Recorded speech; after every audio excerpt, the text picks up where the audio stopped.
This is an introduction for people who don't come from marketing.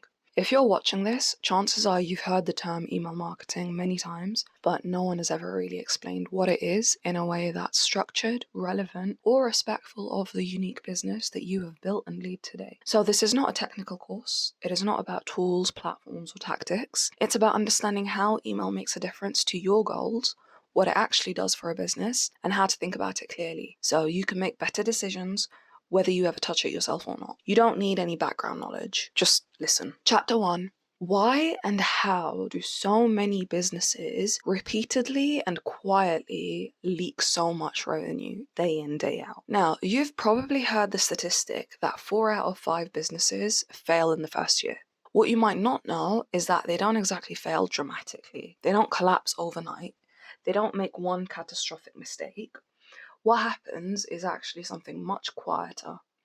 Opportunities slip through unnoticed, customers drift away without explanation, and good work doesn't compound, it resets month after month after month. That is not because the business owner isn't working hard enough. It's usually the opposite. They're very visible, they're very active, they are responding, posting, selling, adjusting. But there's no continuity. There is no system holding the relationship between one moment and the next. So every interaction starts from zero.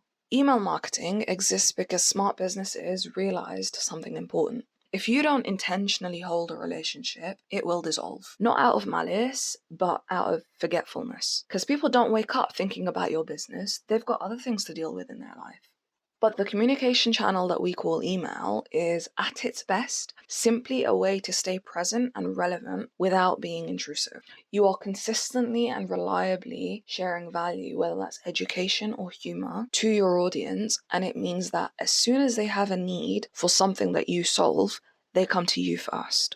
But when that entire structure is missing, businesses are leaking revenue quietly, like when you struggle to contain water with your bare hands. The most painful part is that they're not losing money first, but memory and trust first. So they have to work even harder to bring that back in. And it makes earning money after that loss infinitely harder. Chapter 2. So what is email marketing actually, and what is it not? Now let's clear something up immediately. Email marketing is not sending promotional blasts to your entire email list. It is not spamming people with offers and discounts every week or every month. It is not writing newsletters because, well, that's what I'm supposed to do, no? And it is not sending news updates with upsells at the end of the email. Those are symptoms of misunderstanding, not the emails themselves. At its core, email marketing is a private, permission-based channel that allows a business to speak directly to people who have chosen to hear from them. Let me say that again.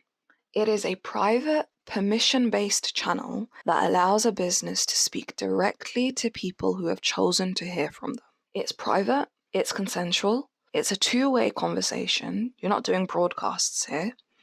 And it brings the brand and the customer closer together. That's it. There is no algorithm, there is no public performance, there is no competition for attention. It is just a conversation that happens quietly, reliably, over time. You will feel this from your own experience, that social media is performative and advertising is ultimately rented. Email, however, is owned. When someone gives you their email address, they're saying, you may speak to me directly within reason. And that is a significant level of trust. Email becomes the place where context is preserved, nuance is possible, customization is possible, relationships mature instead of restarting. But if it's used badly, it suddenly becomes noise. The difference between email marketing done well and email marketing done badly is intent, not the frequency of your email sends. That's a consequence. When you have a strong, relevant purpose, you can send an email every day and thrive. Chapter 3. What email does that socials and ads can't? Now, to understand email's value, it helps to compare it to other channels without demonizing them, because I always say all of your marketing channels work together. You've got marketing channels that are focused on acquisition and marketing channels that are focused on retention. Social media, for example, is about visibility.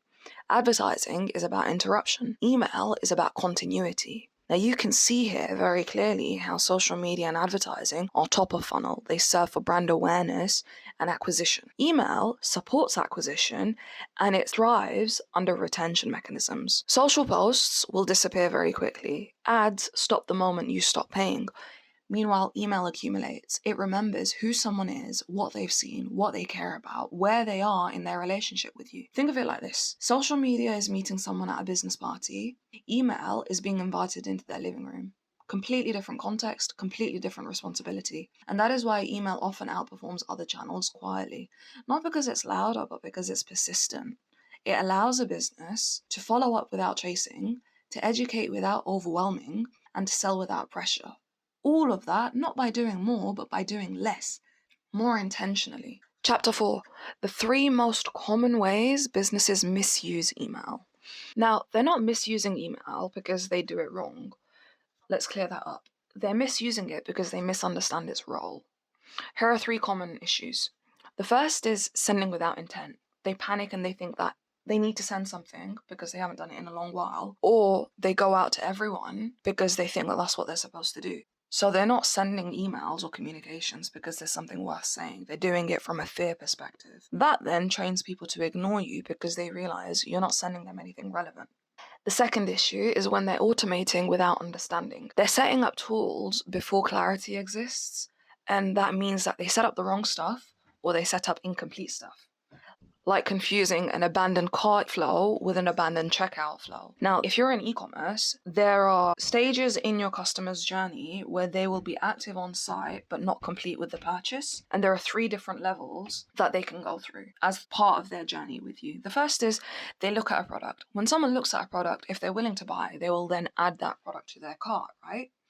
And when they're ready to buy, they will then click checkout. So those are 3 distinct stages. The first is they're looking at the product. The second is they've added it to their cart. And the third is they've clicked checkout. They're ready to pay. Now, most businesses will either completely forget about the abandoned browse section. So they will allow people to view their products and then not follow up with them if they haven't proceeded to a deeper stage. Then you will have brands that misunderstand abandoned cart and abandoned checkout. They think they're the same thing. They're not. Abandoned cart is when someone is adding stuff to their shopping cart. They're still in shopping mode. They might still want more things.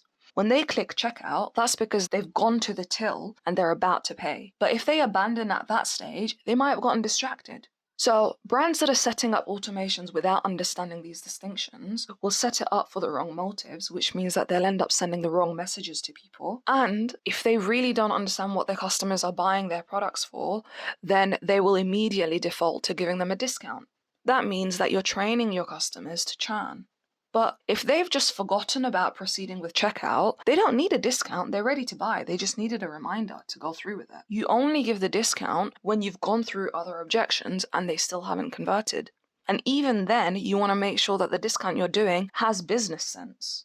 You don't want to do it and then not make profit on your sales. Now, the third issue is outsourcing without direction. When you hand off email marketing without defining what the business stands for, or how it should feel to hear from you, or what the relationship is meant to become.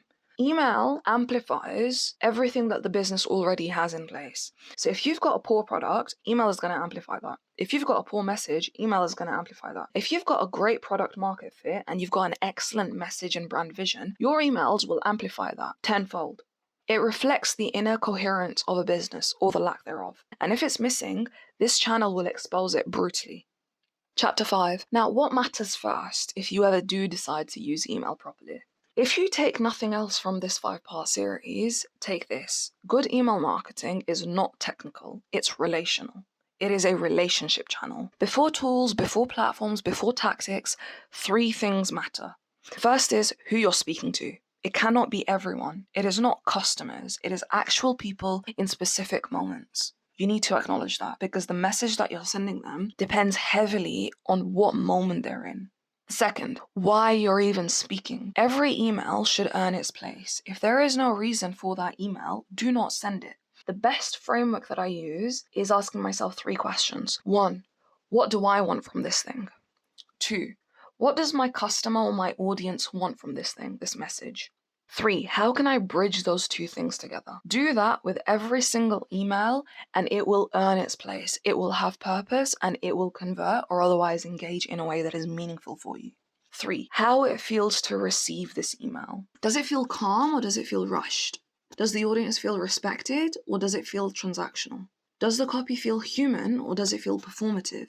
When those things are clear, the rest becomes solvable because you understand where you're leaking trust or where you're doing really well and where your customers will feel like they are seen and understood by you. If you are not clear on these 3 criteria, no tool will save you no matter what you use for email marketing.